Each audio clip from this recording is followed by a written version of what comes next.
Peace, family. Let's dive into the mind-expanding breakdown as Brother C. Freeman decodes the Bible through the ancient lens of astrology. This rare lecture explores the esoteric connection between the zodiac, biblical allegory, and cosmic law, revealing that sacred scripture is not just spiritual, it's celestial science. Learn how the 12 tribes mirror the 12 zodiac signs, how Christ represents the sun, and why understanding astrology is key to unlocking divine consciousness. This isn't religion, it's revelation. Let's tap in.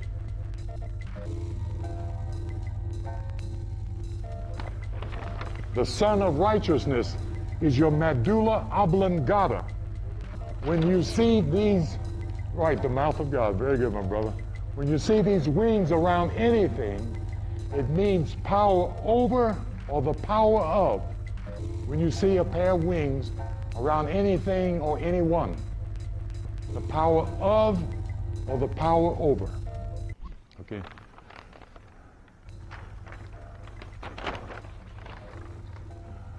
Okay, let's see here.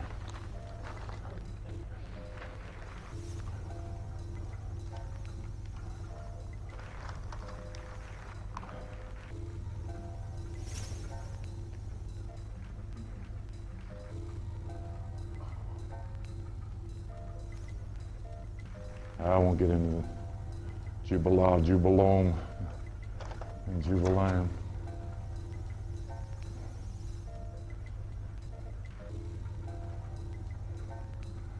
Let's see here.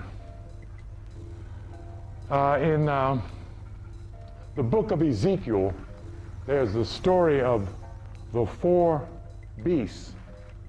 Ezekiel chapter 1, verse 4. And I'll just tell this story rather than reading it because I don't want to put you through too much listening to quotes. But there are 4 images seen moving in the heavens in this vision that Ezekiel has. One of a ram or a lamb, one of a lion, one of a scorpion, and one of a eagle, which is supposedly the one of a man. That's Aquarius, and it is the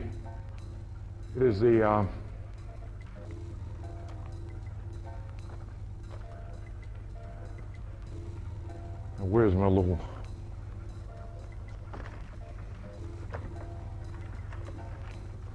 I guess I should have read them. I just botched them up there. Anybody see what I did with that marker? I put it in my pocket. Under the paper? Oh, okay. All right. Okay.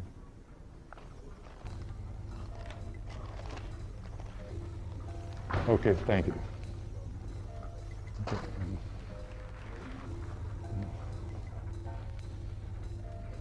Trying to keep from dropping this stuff. My glasses are broke, so I got to watch them from falling off. Yeah, thank you.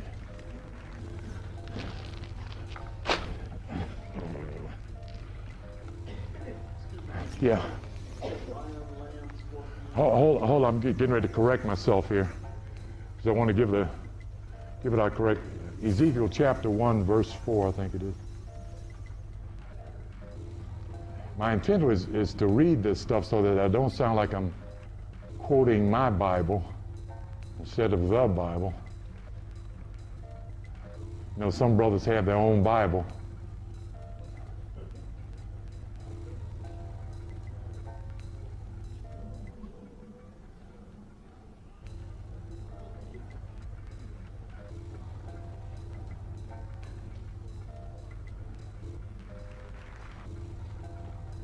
Ezekiel.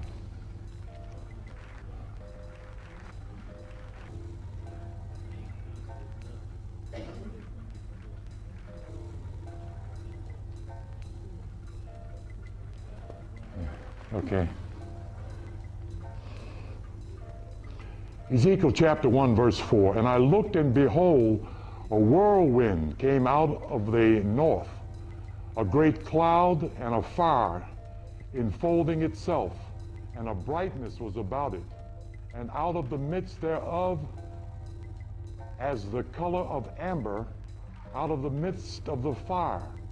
Also out of the midst thereof came the likeness of 4 living creatures, and this was their appearance.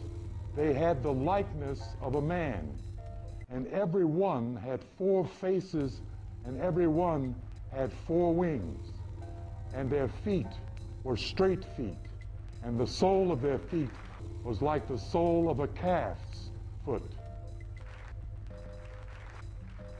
And they sparkle like the color of burning brass. Okay, in verse 10 is where I got these marked. Same chapter, verse 10.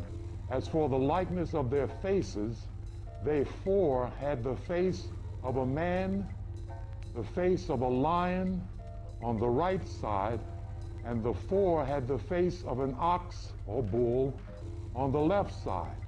They 4 also had the face of an eagle, which is Scorpio. The man is Aquarius, which is the opposite of Leo.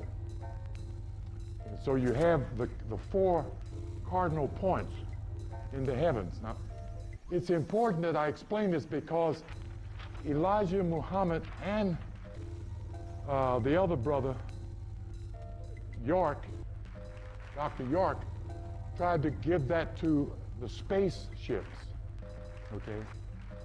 It could be the spaceships, but Ezekiel's chapter is talking about the square zodiac, okay? Understanding the significance of this is that we all use this anyway as we go from January to December. That's how the months are measured, with the movement of the constellations. See? So we can't just throw it away. It's a part of our everyday activity. We need to gather the knowledge of constellation and the knowledge of sign dealing with self and those in your world. We behave according to these measured out patterns.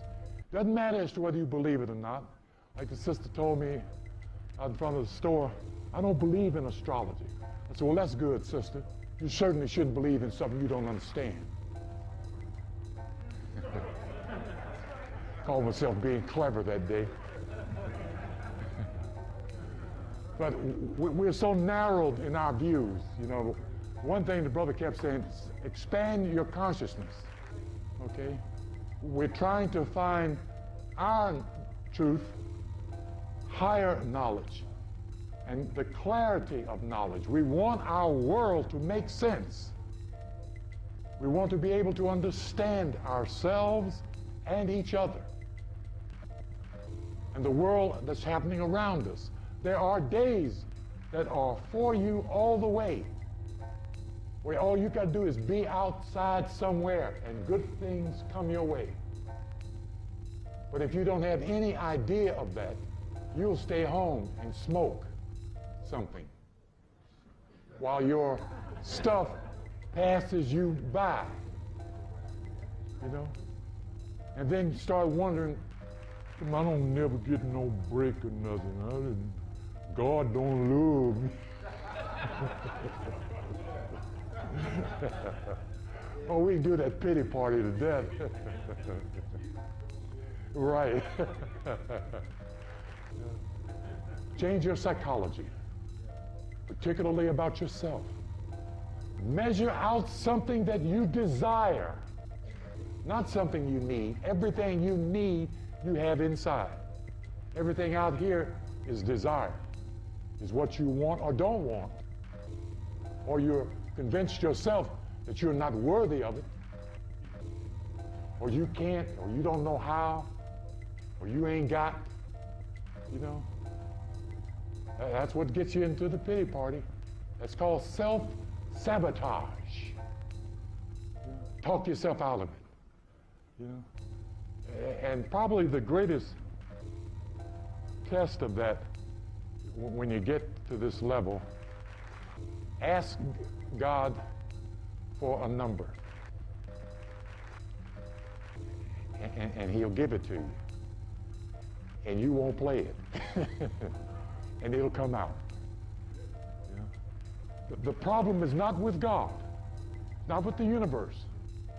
It is with your own heart and how much you do not believe in yourself. And you hear black folks, I believe Jesus, I believe in Jesus, I believe. But they don't believe in themselves. And Jesus ain't gonna come down there and put no dollar straight on no number for you. You have to do that yourself.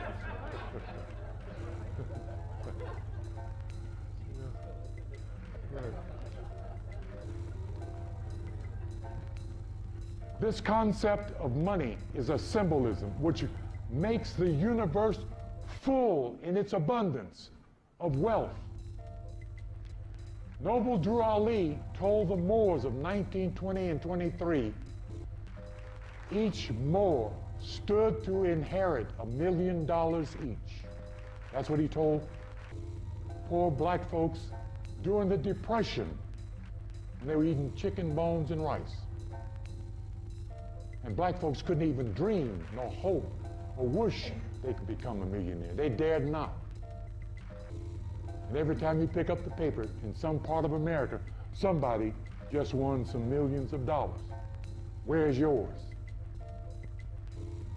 And what's your excuse for not taking $1 out of your pocket and going to bed? One black woman in Chicago read a chapter in the Bible, got ready to close, and the Spirit said, open that back up. Write those verses down. Now go play them. $6 million. She said in the article, I didn't go work for that white woman that day. $6 million. Right out of mind. Because she believed in her God, which meant herself. You see? I'm not trying to get you gambling now, but I want to get you expanded in consciousness, because this is where it's got to fit. You've got to have the capacity to contain the idea of being rich and be comfortable with it. Be glad it's you and not somebody else. 10 minutes? Okay. Well, we got somewhere near where I started to. I got 10 minutes for questions. Yes.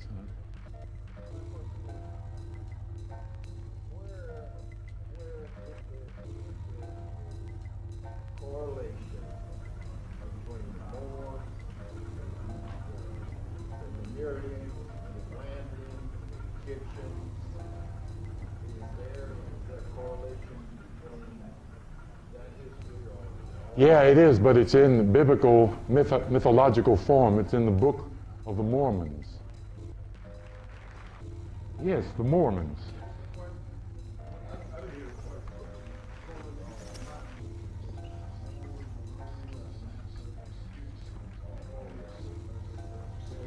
That's the Mormon. He was asking where would they find a correlation between Atlantis, Lemuria, Egypt, and black folks. And the mythic story is in the Book of the Mormons. Okay? They call their Christ Morini. The Mormons, the Latter-day Saints, call their Christ Morin. That's the same one. The ones that have the Book of the Mormons. They are saying that they are Moors. That's what Brigham Young gave them. We need to understand something. We're in the sector of the white Christ.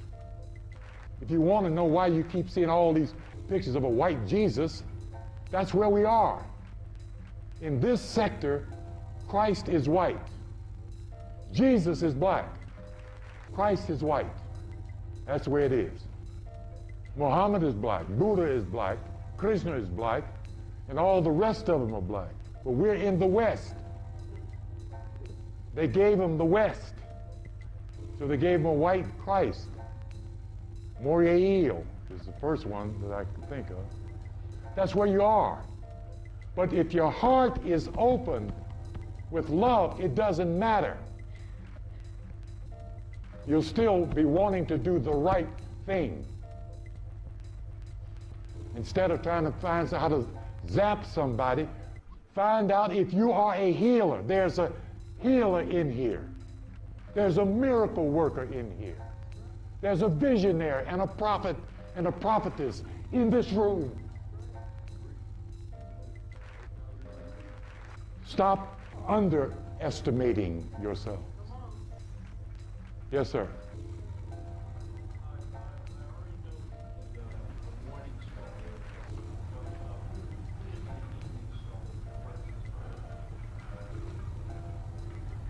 The evening star. What can you see in the evening that you can't see in the morning?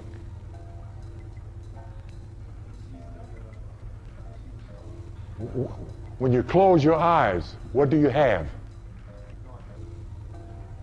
This is the evening star. This is the morning star. The soul is the Son of God. Solus, in the old Latin, lights up like the sun. That's why it's the Son of God. You are the Son of God. S-U-N, the Son of Righteousness, as found in Malachi chapter